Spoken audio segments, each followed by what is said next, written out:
there a second? Second. Motion's been made by Commissioner Ayala, second by Commissioner Alba, to go back into regular session on item number 5 and number 6. All those in favor say aye. In reference to, number 5, sorry, in reference to item number 4 and number 5, in reference to number 4, what I'm gonna ask is that we agree to settle the claim versus Patricia J. Snowden, Cardell versus LaSalle County, Texas, and Anthony Russell Snowden, and authorize Commissioner Alba to determine fencing and cattle guard needs to make sure that the right of way and property we discussed is taken care of and agreed to. Because I understand part of the road will be closed and there'll be some clarification and a turnaround and some new gates established, and that road will be addressed. So Commissioner Alba is going to have the ability to negotiate cattle guard and fencing, and Mr. Ramos is given the authority to go ahead and settle that case as agreed to, only as agreed by all parties. So Mrs. Cardell is not being left out. After we get done with the meeting, they'll speak to her, or we'll break away and talk to her. But I think everybody's going to be happy, and I would put that in form of a motion. That's it. The motion's been made and second. All those in favor say aye. Aye. Number 5, in reference to Ray Ferris, I would entertain a motion to authorize Mr. Ramos to seek the default judgment against Ray Ferris Construction and pursue any claims or actions necessary to protect the interests of LaSalle County through the bonding and insurance companies that are there. For record. Would that be sufficient, Mr. Ramos? I think so, Your Honor. That being said, is there, I'll put that in form of motion. Second. All those in favor say aye. Aye. All those opposed. Number 6, discussion and or possible action update on Lidwick Road, County Bypass, opening County Annex, LaSalle County Veteran Hall, these now include any action necessary there too. Mr. Ramos, they're almost done with the annex. The Ensenada, I spoke to Mr. Martinez, it looks like it's gonna be June 1st, and it's looking really, really nice. I know Jorge's been going out there as well, so he can bring you up to date on all the other matters.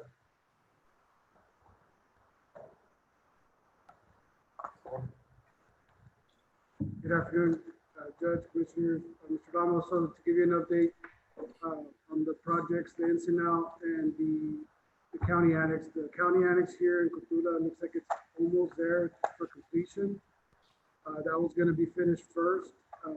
They are running late, so that'd be something we need to discuss and see if we want to move forward on any action on that. Ensenada, I know they mentioned June 1st. I believe it may be a little bit longer before they finish that, but according to the contractor, they had mentioned certain dates before, and we haven't got to that point yet. So at this point, I believe the commissioners are looking for guidance to make sure that we, follow the protocol to make sure that we seek, damages or whatever is allowable in the contract.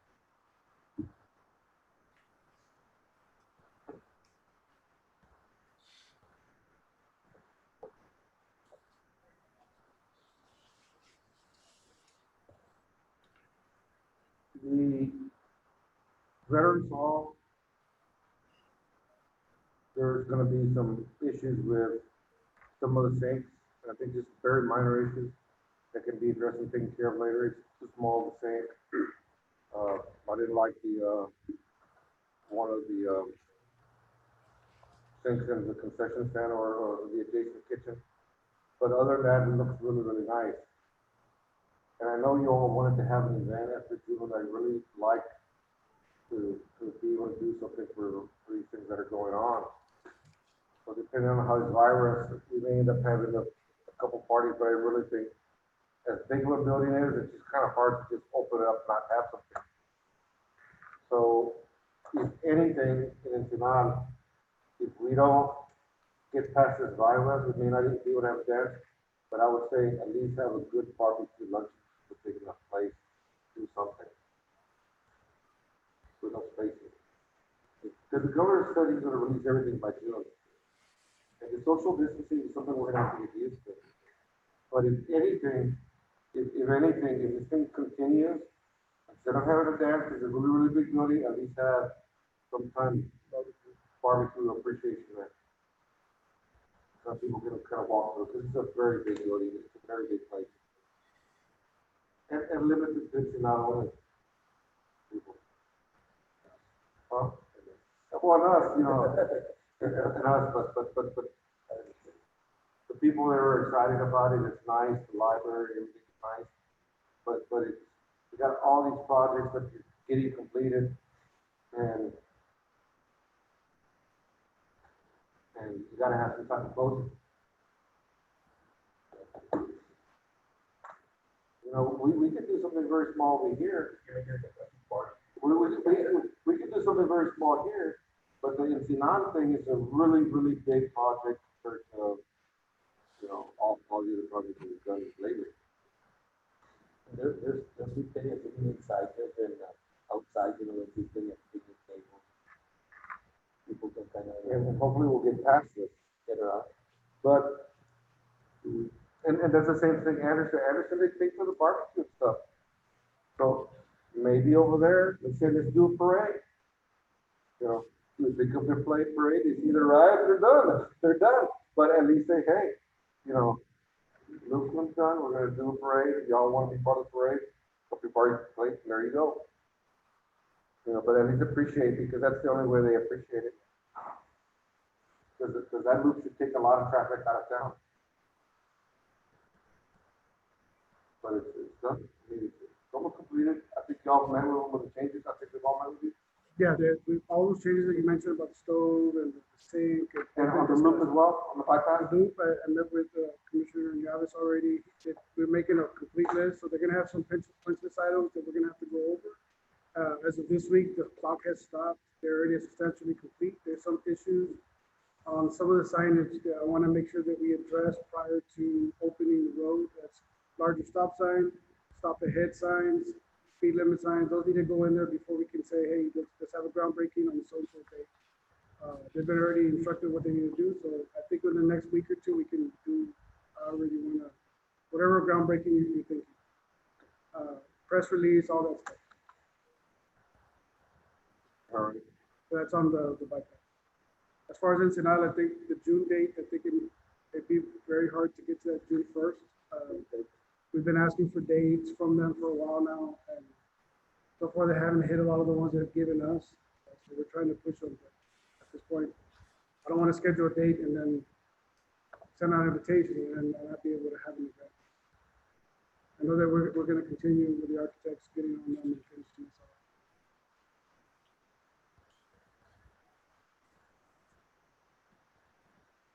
So, Jorge, is there anything you need from us? Not on those. The one that will be coming back will be on the bypass. We'll be discussing the final calculation of quantities on the overages, underages, some change order, and the liquidated damages on the days. We're gonna have to address those on one meeting.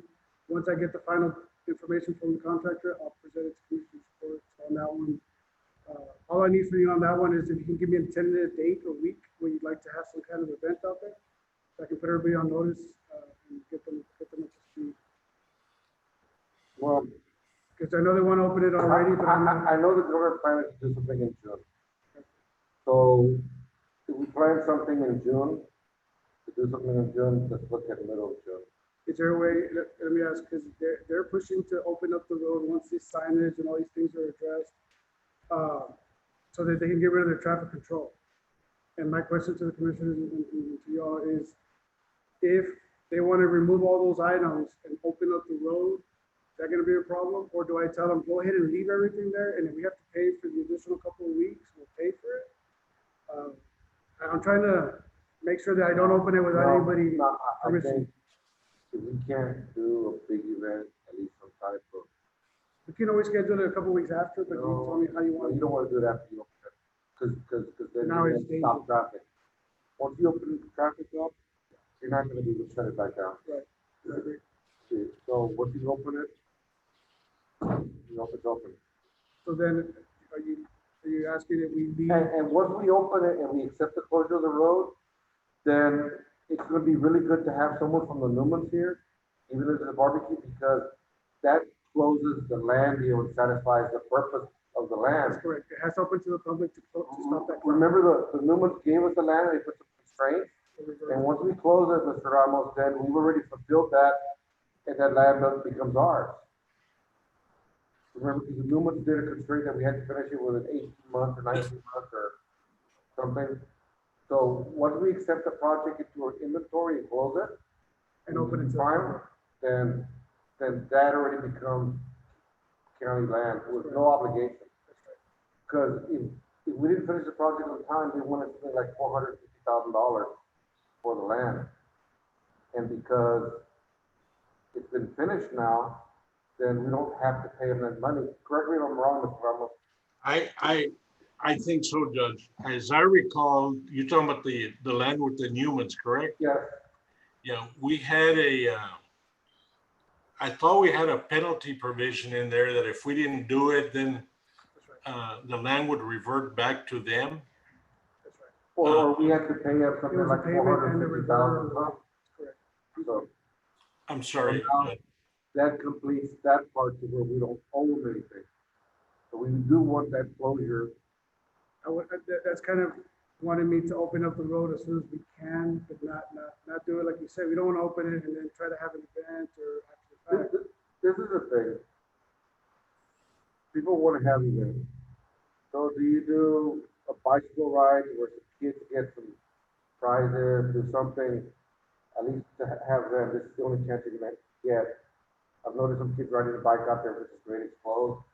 But once you open it, it's gonna be very, very hard. So maybe talking to some of the women, having an event, you know, and, you know, it's not so much about us, it's a big project, people voted for this project, and it's completed.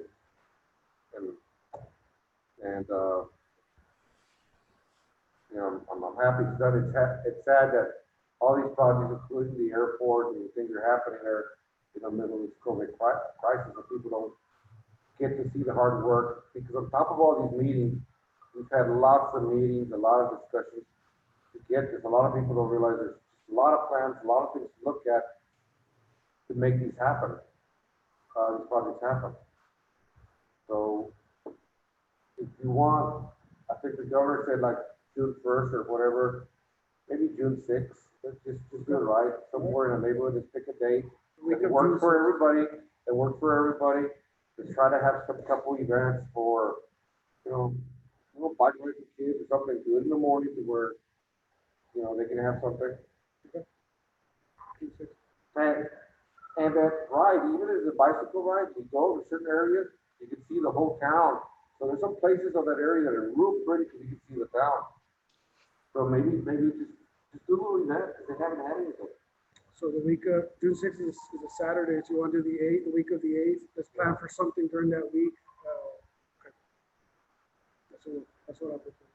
But it's better like in the morning, there's like you say, Yes. you know, it's a little cooler, you know, and you know, you could do a health walk in the morning, early in the morning, bicycle ride for the kids afterwards, just do something and then kind of do a community appreciation.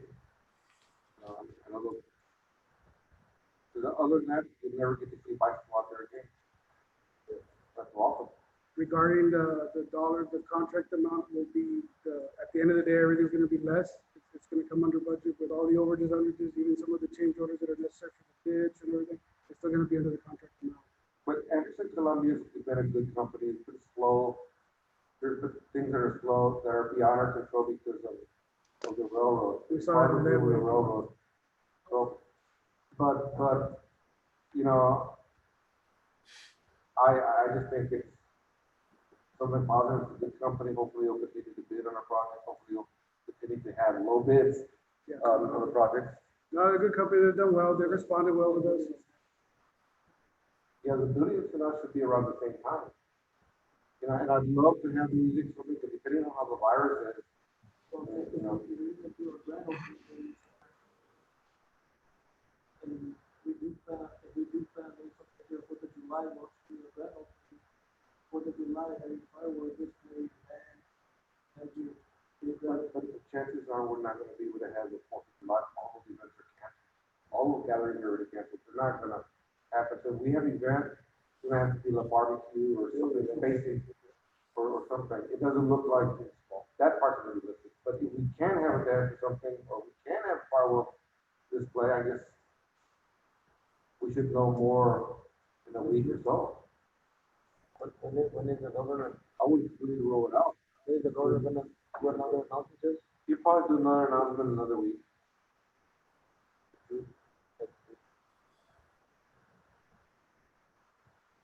But we can have something for the community, it'd be great. I mean, I think they deserve it, they need it, and we'll make it happen. So I'll be bringing back an item for, Keep in mind, the contractor's gonna pay for this. it's agreed to do an event. So we just gotta figure out an event that's safe for everybody and Yeah, remember, Anderson does pay for it. So. All right. So in reference to Ledwick Road, we need to get those deeds, Okay. from the Ledwick family. Yes. Judge, are you talking about Ledwick? yes, Okay. Do you want me to give you a short report of what's happening? Short report. Okay. Let's check on the left. First of all, there's two major issues in Ledwick. The first one was the acquisition of the land. We were told that the land was in two trusts and that the trustees had to sign, which is very normal. Okay, so we started pushing for the deed and no, it's on its way, it's on its way, it's on its way. As late as last week, they said, we've already mailed it to you. We didn't get it. We said, look, re-execute the deed and send it to us. So we have still not gotten the deed, but we got a copy of a deed that has been signed by one of the trustees. And we said, wait a minute, it requires two signatures, two trustees.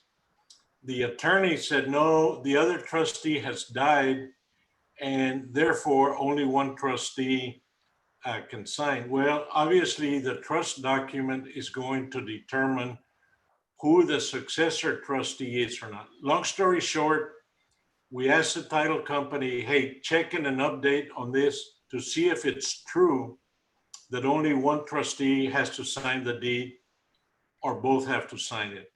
And that's where we are right now. They keep saying, they've never told us they're not gonna do it, but we just don't get it. The second issue in Ledwick relates to the actual documents with Union Pacific. As you well know, Judge, the documents were sent to Union Pacific back in November of last year. We didn't hear from them till March of this year. And in March, they're saying, oh, we have new documents. And by the way, the cost for the county's portion of the construction is $475,457. The estimate that we had, or what Mr. Martinez, our engineer, thought, he thought it was going to come in like at 450,000. So they're about 75,000 underneath that budget. However, one big thing, the new agreement, I don't know why they send us a totally new agreement that I've got to go over. The big thing in these agreements is that I want to make sure that the county is not responsible for the installation of any cross signals, any safety signals or anything. I want that to be at the discretion of the railroad. And why do I say that? The minute there's an accident at one of these crossings, the first question is, who was responsible for the signage? Who was responsible to maintain it? And I don't want the county to have any responsibility in that regard. Two, the agreement wants for the county to be responsible for the maintenance between the tracks.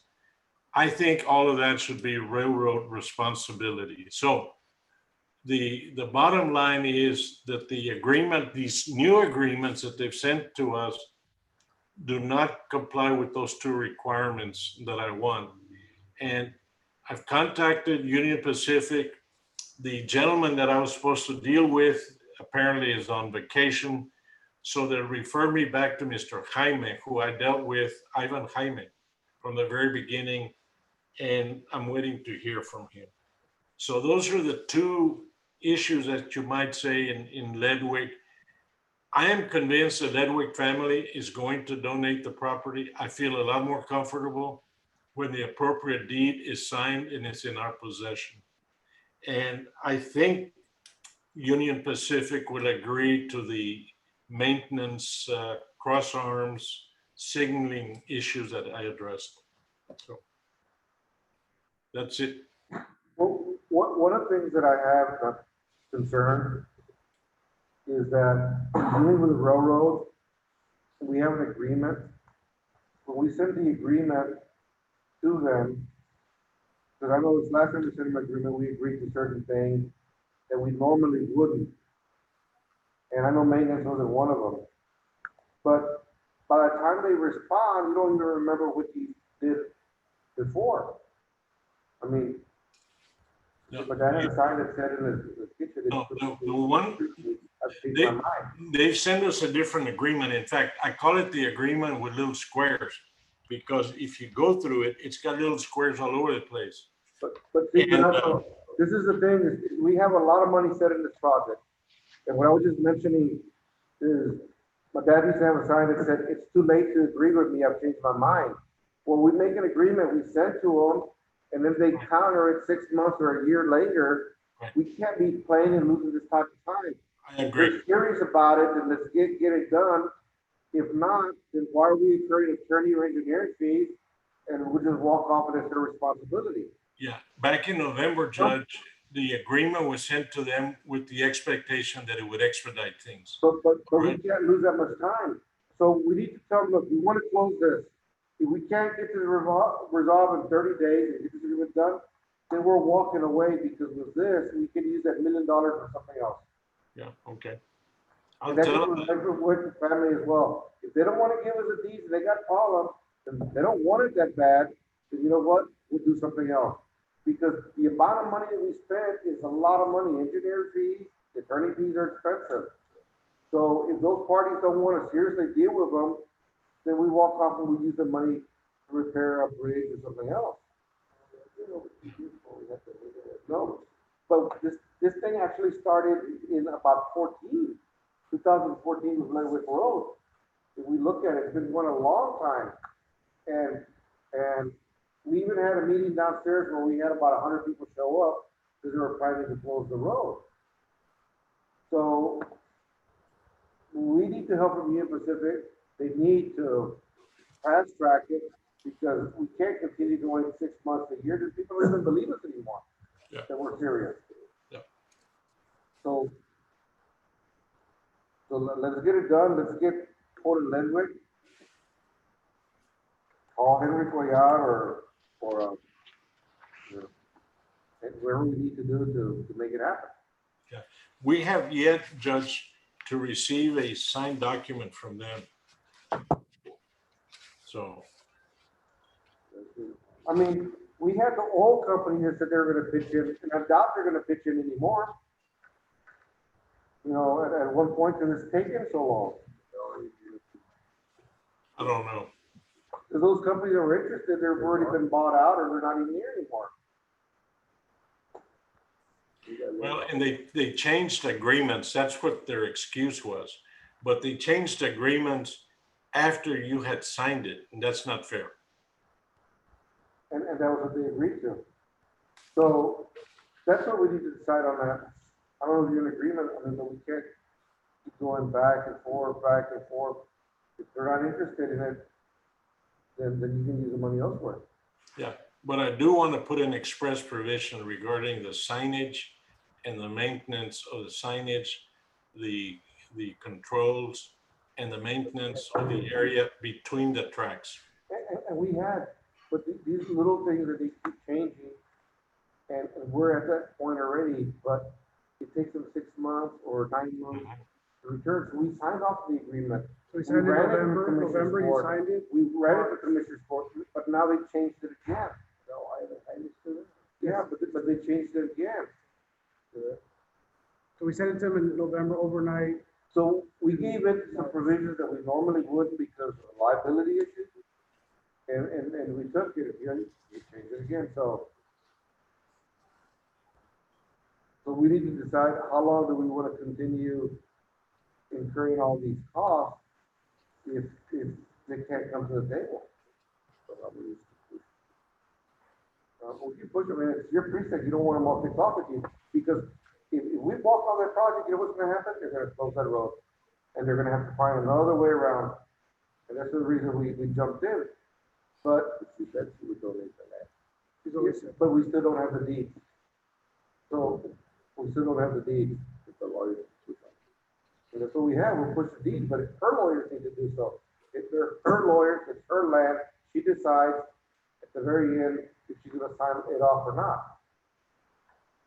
That's one portion, but the other portion is Union Pacific. Union Pacific needs, and once they have an agreement, let's agree and let's sign off, let's get started. I'll talk to Ivan Hyman if we need to. How fast you think you'll respond, just to be ready to go? What do you think? 30 days? It shouldn't take too long, but see, they give an agreement and we're happy. And they send us an agreement and we sign and we agree. So on what they agreed, we send it back to them. And they said, oh, we don't like it. Well, it's your agreement. So, I mean, stop changing it all. We've already agreed to your terms. We signed off on it, now you change it again. You know, it's no longer Joel or Raul or Mr. Ramos or Jorge. It's Union Pacific.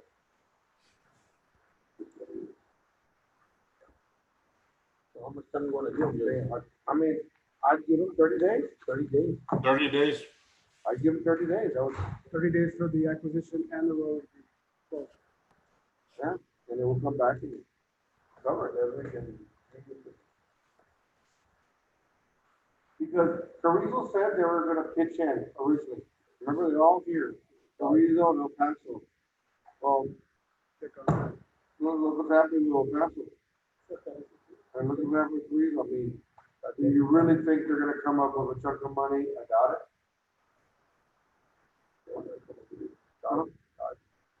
No, I think you reach out to them, they're not gonna come out with it.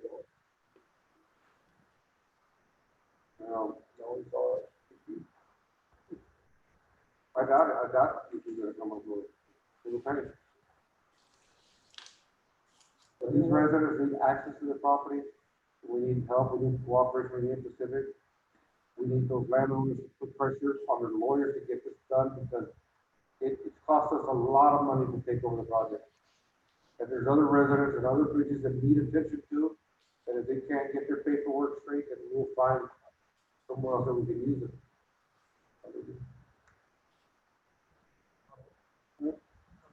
Yeah, I mean, there's so much work that's needed, you can't catch up. There's so much work that's needed. And I appreciate you. So in this, I don't know if you need any action, Mr. Ramos, but we could say, hey, we're gonna table this for 30 days. That's fine, Judge. And then, I'll advise him of that, and we'll keep putting pressure on the title company, because I really believe that we probably need a second signature on that Ledwick deed. But we want to confirm that. and then we'll come back with some dates with these contractors on these other events. Okay. The week of June 8th is what I'm gonna propose to the contract. So we would just need a motion to table this item. I'll make the motion. All those in favor say aye. Aye. Commissioner Ramirez.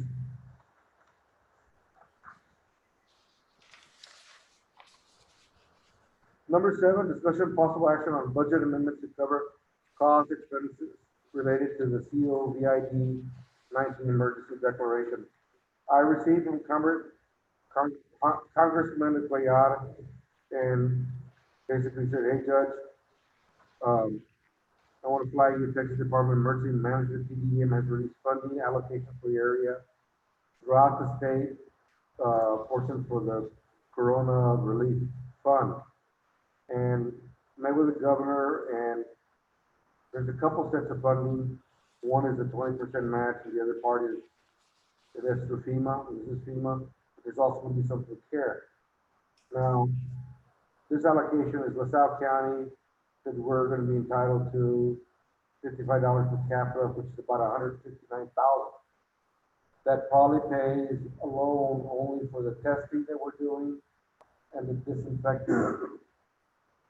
Now, the city is gonna get probably about half that amount, and I have reached out to Larry and the city of Ensenada, because, you know, I want to see what they're using their money for, because it should be related directly to the COVID testing. So they don't have law enforcement, they don't have EMS. What are we doing? Because, I mean, we've been testing people at the stores, we've been disinfecting, we've been trying to get, you know, people out there. So I think everybody's been involved. So I'm saying, if anything, give us a commitment that they use their money for future testing should we have to do more testing. I think we will.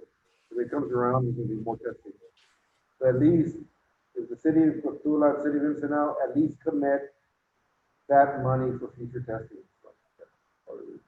We can't make them, we have our money, but what I would like for me to do is to do budget amendment in our county, 12,483 fund, to put an amount of $100,000 for medical testing, and we'll move that from the indigent healthcare into that for the testing. Because they're gonna ask us for records. I don't know, Mary Gilbert's here, they've been keeping track of the records. We're keeping track of masks, gloves, sanitizers. I think they've been working with everybody, so kind of keeping track of all those costs. I think everybody's been doing a good job, and we'll have some money to cover those medical costs and things, but I'm sure we're never gonna have enough money to cover everything we spend. So that's what I'm asking in form of a budget amendment to authorize, Ms. Mary Pettis to create a budget line item for, I said, community health under 12,483, and transfer $100,000 from indigent care to that line item. Now, I did talk to Ira, it did bring a couple $100,000 surplus to the general fund on surplus of county revenue. But in all, with the county and the city and everything being parked, you know, we're still gonna see a shortage of funds coming in because the whole nation is slow. So that's what I'm asking, just a budget amendment, we need to help. And then that way you know where to put it, because that's been kind of crazy for you. You need a motion. Yes, I make a motion. And I already sent you that thing I received, the Texas Department of Emergency Management, to your email. The motion's been made in second. All those in favor say aye. All those opposed, same sign. Number 8, discussion possible action on budget amendment related to counseling services to be provided in the women's shelter. And I spoke to Erica from the women's shelter, and they reached out to Judy Ramos, Jordan Donato.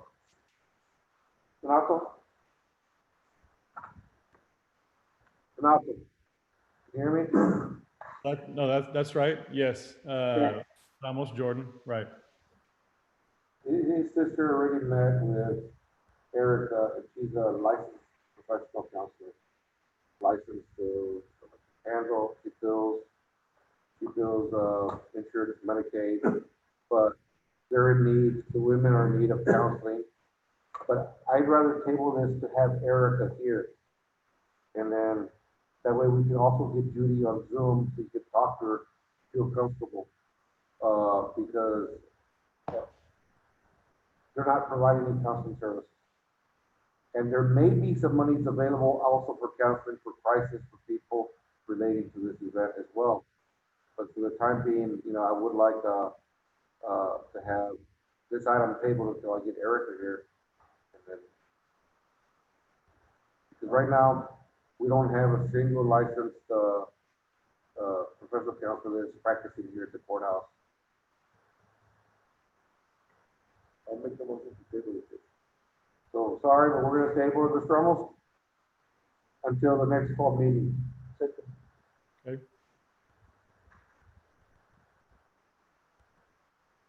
All those in favor say aye. All those opposed, same sign. Number 9, discussion possible action, acceptable use of the South County American Express. I know there's a lot of companies out there that don't want to use POs. We need to focus on those companies that do use POs. Because the American Express was emergencies, travel, and basically, travel. And if you're buying equipment, you still need to get a PO from Mary. You got to. I think gasoline, the fire department uses gasoline, but I would rather you kind of get a gas card. So should use it for gas. If you need to use it for gas, just get a gas card. Just get a gas card. What I'm concerned is I want to make sure the American Express is well taken care of, because in emergencies like this, they give us an amount of credit, and you don't want to tie it up. If an emergency happens, then you can use it, and you don't tie up your credit. So if there's alternative sources of financing for POs or purchasing, let's follow those. But the whole intention was to make sure that you go to conference, you can use your card with confidence. And it's not to say anything's done anything illegal, because nobody's done anything illegal. As long as you use it for your personal use, it's fine, you can work through it, but the whole intention is to make it easy for travel. So it's just a reminder, focus on travel, and emergencies. And in case we do use it, like say that we don't go on land, and we use it, we just get a PO like we do. I would get a PO. We mostly get a PO, not just a But card.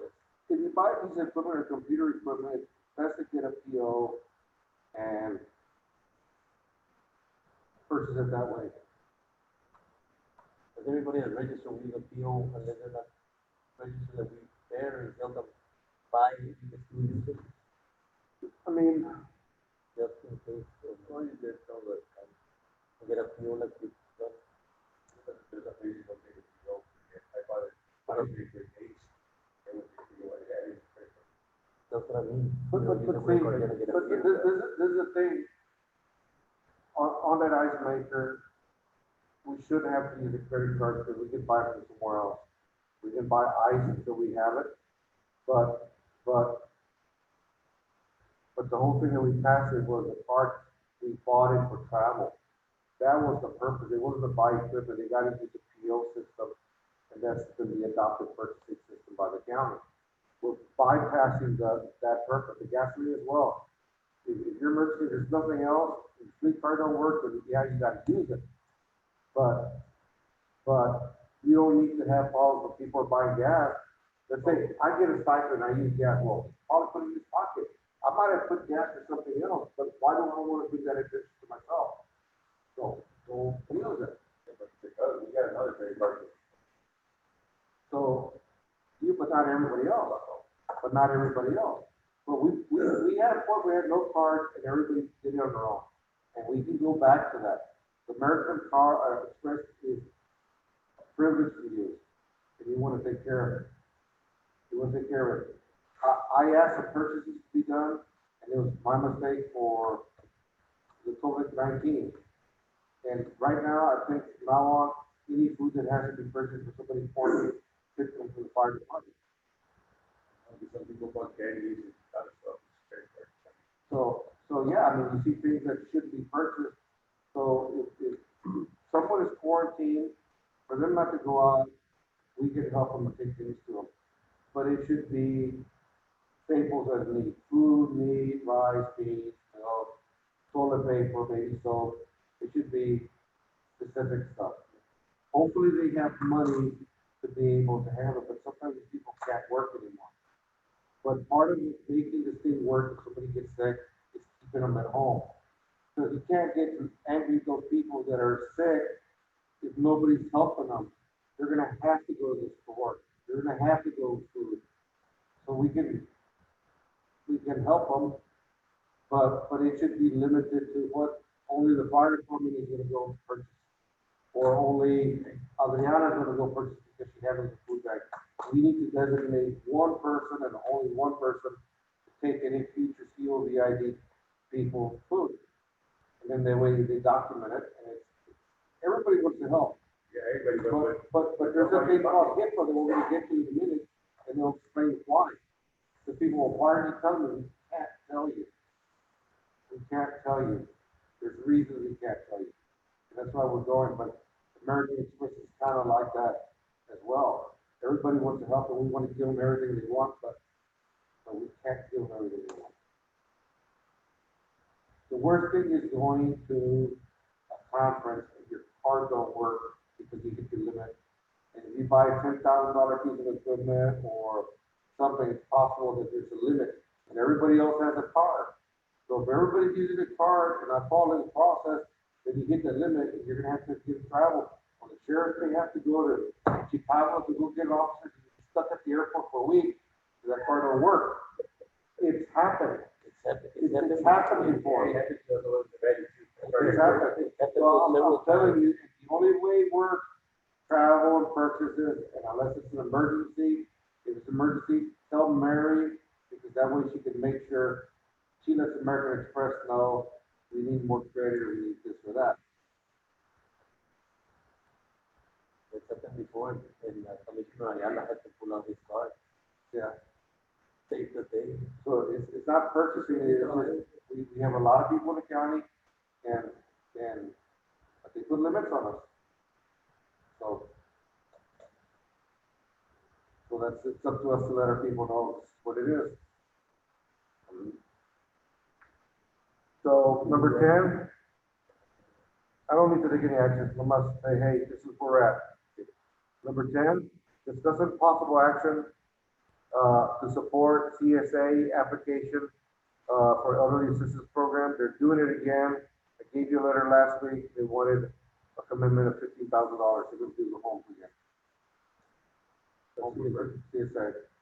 They work through Rosie and they work with different people. And to repair the commissioning ramps. So we would need a motion to 50,000. I think I gave you a letter last week. No, they're gonna reach more. They're gonna try to do 6 or 7, huh? What? It was like 3,000 per house. So I'll tell you. What? We got money, but the money's not for everything. Money comes into road bridges, money comes to different purposes, and you're still supposed to be doing public purpose. 15. We should do it out of the contingent on 12,402. 15,000. 15,000.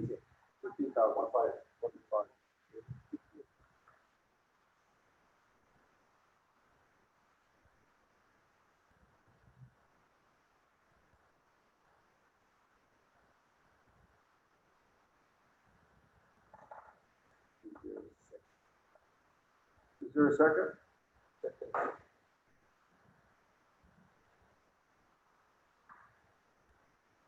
Motion been made second. All those in favor say aye. Aye. All those opposed, same sign. We're gonna have a HIPAA training I don't know, be on camera, I don't know if you're ready, to demonstrate, but it's part of the meeting. I would like to take a 5 minute break, so I can get myself upstairs, before they lock me up. Is there a motion to take 10 minute break? I'll make the motion to. Motion made, second to take a 10 minute break. All those in favor say aye. Aye. So they're locking me out.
To go back to the regular session, I'll make the motion.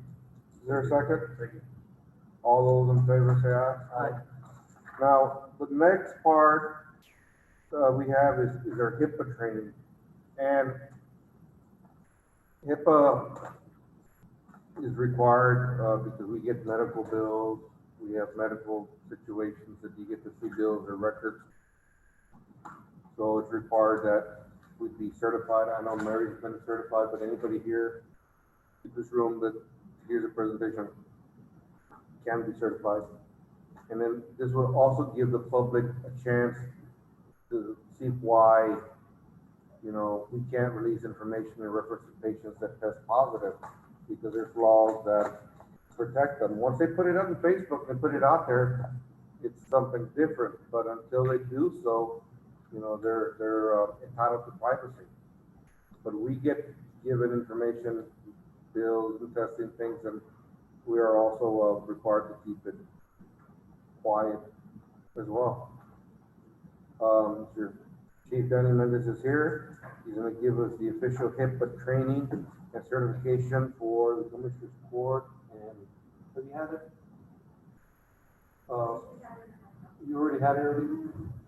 So you'll be certified after this class is over. It's very simple, but it has some very good points. And we keep track Make of sure you'll be certified. who we do this, give the class to, and then annually, so every year, we ask that we sit back through the class, to keep updated for changes. I apologize, we've been pretty busy today, got with Victor late, and this computer, we cannot project it up on the screen, it doesn't have PowerPoint, so I'll be doing a lot of reading. So we're gonna start off, what is HIPAA? The standards for privacy of individually identifiable health information, the privacy rule establishes for the first time a set of national standards for the protection of certain health information. The U.S. Department of Health and Human Services issued the privacy rule to implement the requirement of the Health Insurance Portability and Accountability Act of 1996, otherwise known as HIPAA.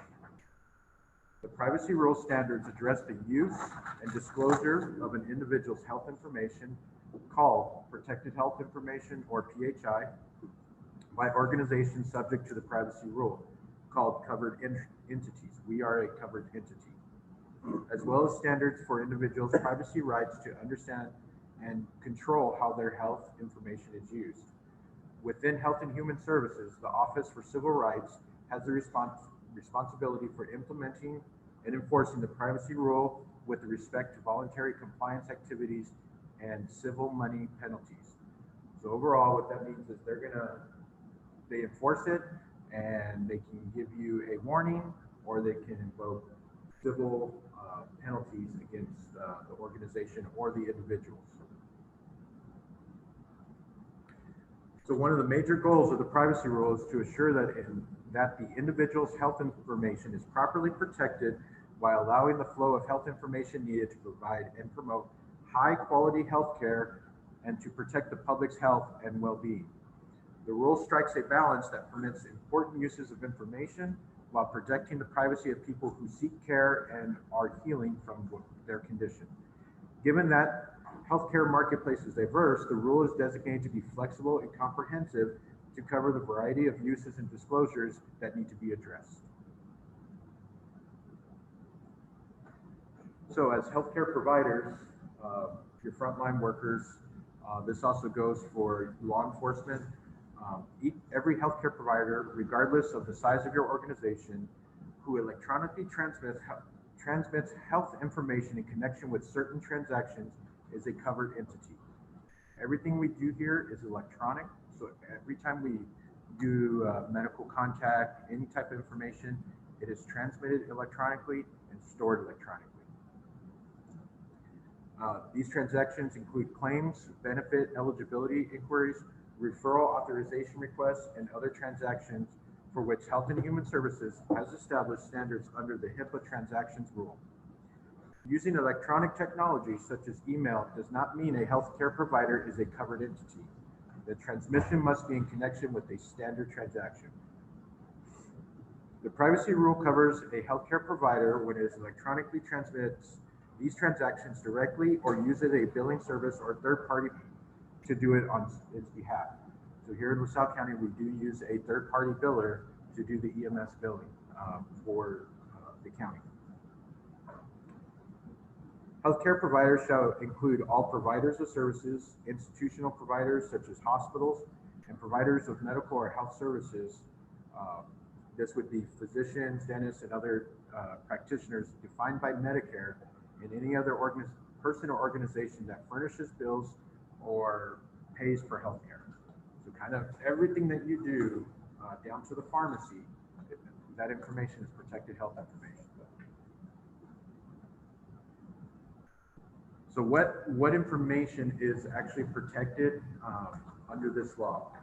The privacy rule protects all individually identifiable health information held or transmitted by a covered entity or its business associate in any form of media, whether electronic, paper, or oral communication.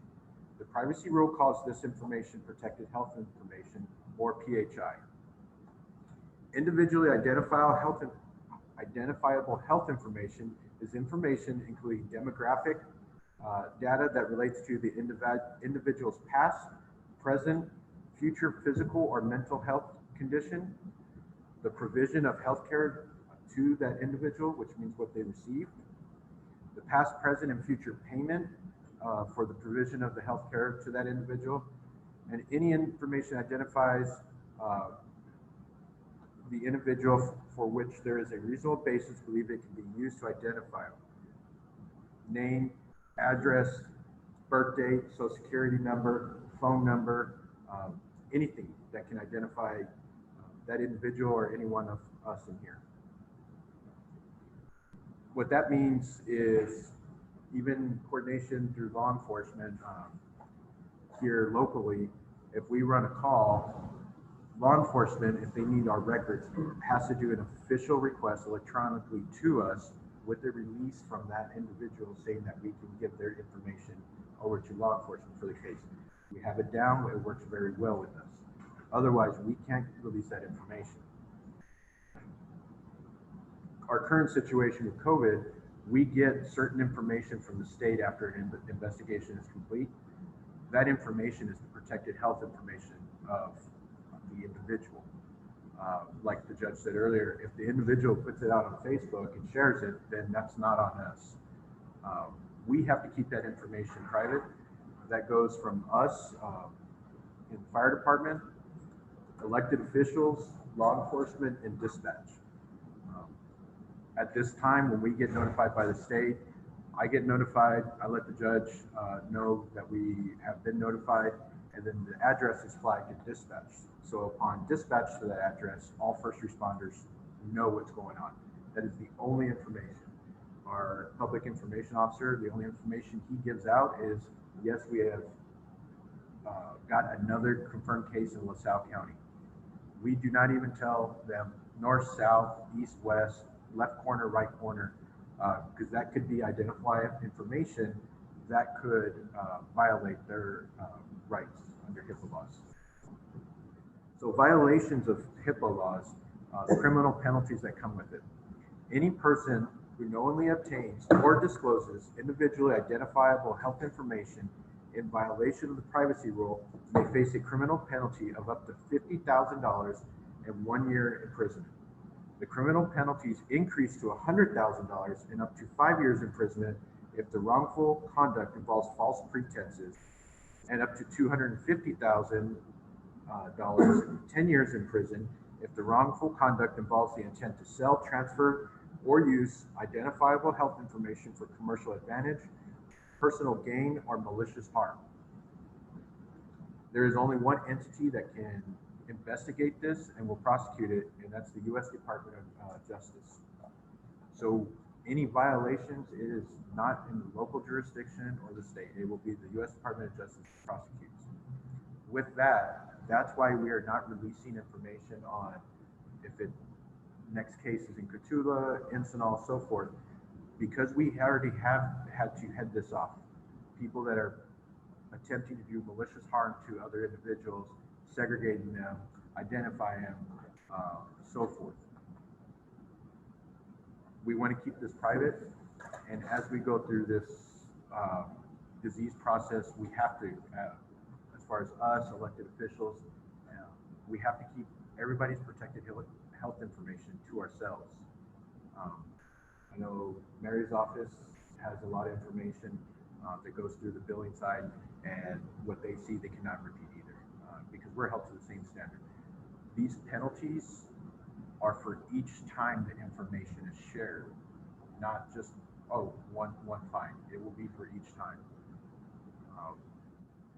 Beyond that, that's all I have. It's short, sweet. If you have any questions, I'm willing to answer. There are also other courses that go way more in depth on the legal side. We can set those up. It takes about 2 to 4 hours to complete those courses. One of the things that we need to look at, and I think it's causing this, is that the COVID-19 coronavirus, is that once we take a test, the doctor or hospital will submit it to the state Department of Health. Yes. And in many times, there's been instances where the doctors already told them it's not positive based on the results from lab 4 or the private lab. But there's also been times when the state contacts. But for our region, the state does the what they call it, contact tracing. So they do the investigation. And for some people put it out there on Facebook and say, I tested positive. Sometimes they tell a family member, the family member tells somebody else, and it just goes down the line. But when they do the contact tracing, they tell everybody's family, they test those people in the family. And what's causing people to kind of go crazy is that someone finds out that someone tested positive, and they see family members at the store, they start calling us or the sheriff's office. What are you going to do about it? There's nothing we can do about it because the state hasn't told us specifically who in that household is sick. They haven't. That person may have put it out there, but we've seen it out there already where the hospital reported someone that was, they said they had somebody positive, but the state said they weren't. So protecting those people as well is, if those people are positive and they're getting out, at some point, the state will, through court action, can force them to stay or be locked up or quarantined immediately.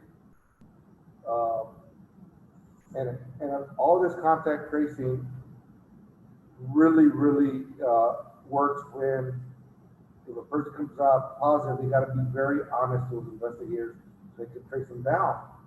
You know, if they're if they get sick because they're working at a store, and you say, oh, I haven't gone anywhere, but the week before they were at the river or the highway or the beach, they're not being completely honest. The whole thing is contact tracing is to protect people. This illness is not an illness that happened because you want it. You could be working, you could be doing, the right thing just to provide your family to get caught by an emergency. You can wear a mask, maybe a drop falls in your eye. There's no guarantees. It's scary. It's scary, but we do need to protect the people that do get it. We got to give them privacy and be there for them to help them and assist them. Because sooner or later, you're going to run into someone that a friend or family member that is going to catch it. It's going to happen. We've been fighting it pretty hard. Everybody's been cooperating, but it's very hard to stop. This is not going to go away for a while. But we do have to protect the privacy. So someone, for example, let's say at their hospital, it's a very small hospital in Pearsall. Well, someone tested, and right away, oh, I saw that family member, it must be them. So then everybody starts saying it's that person. And people need to understand that, maybe it wasn't them. So we don't want to create to where those people get harassed because, we're supposed to take the lead. And you know what? We're here to support them. If they get it, we'll do whatever we can to help them. Judge, I think it's also important. We're in a kind of odd situation here. Most, half of our residents of LaSalle County, they go north to Pearsall for healthcare. The other half go to Laredo. What a lot of people don't understand is if you get tested in Laredo, that goes to a completely different region of state health services. Once the notification is made to them by LabCorp or the doctor, hey, we have a positive case, it sits at Department of State Health Services Region 11 until they figure out, oh, they live in LaSalle County, that's not our region, we need to send it to Region 8. So then they send it to Region 8, Region 8 gets it, and then they will do their investigation. So from the point of being positive and the doctor contacting the actual individual, it could be another 24 to 72 hours before the state has concluded their investigation. They notify us once the investigation is complete. So it could be a long duration period. The other problem we've had here in LaSalle County and other jurisdictions without Texas is when they're doing their investigation, people have not been honest. They do not tell them, I have multiple family members that live with me. They say, oh, I live alone. That's very important because if you have 5 other people that live in your house, they have been in contact with you for a long duration of time. They need to know so they can be at home monitors so we can stop the spread. I really ask everybody, please be honest if you do reach that point. The other part is there has been some false information put out there and it has created a lot of panic over the past 10 weeks here in LaSalle County. A lot of undue stress put on a lot of different families here. If there is a positive case, what I do ask and to spread the word is instead of being against your neighbor, treat them how you would want to be treated if you got COVID. And that's what we're not seeing. We're seeing everybody going against their neighbor, which is not a good thing. We need to, this is something where we're supposed to come together as a small community and work together and help them out, not push people out. We have to encourage people that are working at frontliners, and frontliners in the store, the grocery store, gas station, to wear their masks. If you're working at the cafeteria, the serving food, wear your mask. In the nutrition center, wear your mask. Because some of these people that work alternate jobs, you're putting the other people at risk. If you wear your mask, chances are they're not going to get sick. Even if you do get sick, you're going to reduce it. But when we run in, is people let their guard down, boom, you start seeing more contaminations. So you can't let your guard down. If you're in a part where you work with other people close by cooking, you're working in the jail, you're working, wear your mask. Don't feel like you're protected because you're here and you know them. The thing is, you don't know that prisoner, and you don't know where they've been the day before. We all let our guard down thinking, oh, we're okay. Well, you know what? That's why we're going to start seeing cases. And it's hard on everybody, but if you're out there, wear your gloves, wear your mask, wash your hands, stay away. Graduation is coming up, and this thing isn't going away. You don't want to listen and get sick. It may not be you, it may be somebody else at you. They get really, really sick or dies. So it's just not your life in your hand. This thing is deadly. And I wish you could tell you different, but like the doctor said in Laredo, once they put you on that breath machine, that incubator, and respirator, chances are you're not coming back. And we're seeing young people as well as old people that are not making it. So, I hate to tell you this, but you just wear your mask, wear your gloves, be careful.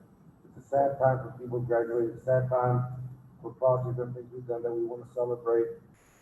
It's hard, designate someone in your family to visit the elderly, but it shouldn't be everybody every day. Unless we practice these things, we're gonna see a spike. Rio County's up to 34 cases now. 34. It's not all jail. People leave the facility. And we got Coutura people that work there. We got Coutura people working in the jail over there. We got a jail here too. It's real easy. If you look like that, Moore County, look at Moore County. They're the highest contact corona case contact in the state. It's just Right now, Bear County is having a huge issue at their jail. Started with one case, and I just saw a little while ago, another 44 prisoners were confirmed today. They're up there to use yesterday, so they're under control now. They had it. Once it gets into these facilities, nursing homes, jails, and prisons, there's an incubation period. So you might have a day that nobody tests positive. It may be a delay in the medical provider, maybe a delay in the lab, or maybe a delay in the person's own immunity, and all of a sudden, boom, boom, boom. Like all this testing y'all are doing. I mean, like I guess it today, if I'm clean, tomorrow I can still catch it, right? Yes, yeah. But at least you know as of today, good. But there's a difference in the antibody test. There was 2 antibody tests that were taken. One that measured if you ever had it before, and one that measured current antibodies. The current antibody says, well, you got it right now. The one in the past that shows that you had it in the past. You have a lot of people that were sick December, January, February, something that they didn't know what it was. What's possible it was here. If you have those antibodies and you've already passed it and not sick, it's possible those antibodies can be up in your blood, can be helped to save somebody else. That comes in. So by opening this, we wanted to see, okay, how many people, if most people are showing up, or people that want to know that I have something or not have something. So the community is very aware of what's happening. So today we have about 80 people. Most of them say, hey, I had something, you know, let's see what it is. So we may have some people that no longer have it, but they did go through it.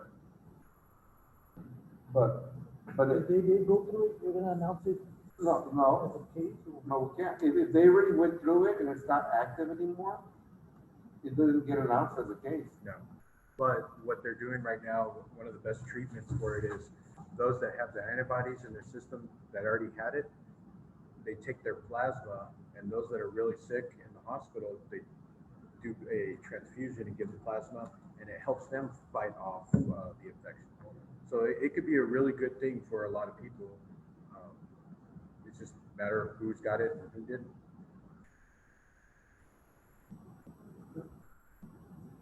I think after this testing this week, we may have about 100 more. But the governor is putting other responsibilities. We need to find out how they're going to fund, pay for nursing homes and jails. We want all the inmates. We don't have meat packing plants, but we're going to have some more testing to do. Can we test again tomorrow? Yeah, you can test again. You can test again, but at least now, when you find out, if you go lock yourself up today and not show up anywhere, you should be safe for the weekend. Yeah. Commissioner, if you don't hear from me on Saturday, you're good. If you hear from me, not good. Let's see the number for that. But they're asking for us to get at least 5% to have a better idea on how it is, and which is a small portion. What's happening, the South County is ahead of the curve, what we're doing. Whether it's, we reached out to the nursing homes 2 weeks ago, the governor's not catching up, so whatever we've been talking with medical providers, EMS, we've been kind of jumping on this. First, like, people were upset about us taking temperature testing. Now we see everybody following us. Disinfecting, they weren't carrying. I mean, they were doing it, but we've had lower than the surrounding area. But it's not for people to let their guard down. It's here. we gotta be careful. You know, graduation is very scary, parties are very scary, coming up after graduation, and the parents have to be strong and say, hey, you know, I'm sorry, but we're gonna tighten up.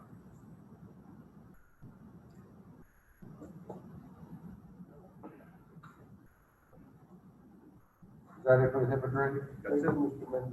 We will document it, we'll keep it on file in our office, everybody that would review it. So the HIPAA training would be also sufficient for the sheriff to get his certification? He would have to sit with me for a few more minutes. He missed kind of the middle section, but yeah. All right. But I'm willing to do it for the whole sheriff's office. So I mean, I don't know if you guys do annual training on that. We have it. Takes 20 minutes, but we can do that. All right. Well, is there a motion to adjourn? Make a motion to adjourn. Is there a second? Second. All those in favor say aye. Aye. It's a short, long meeting. 3 hours.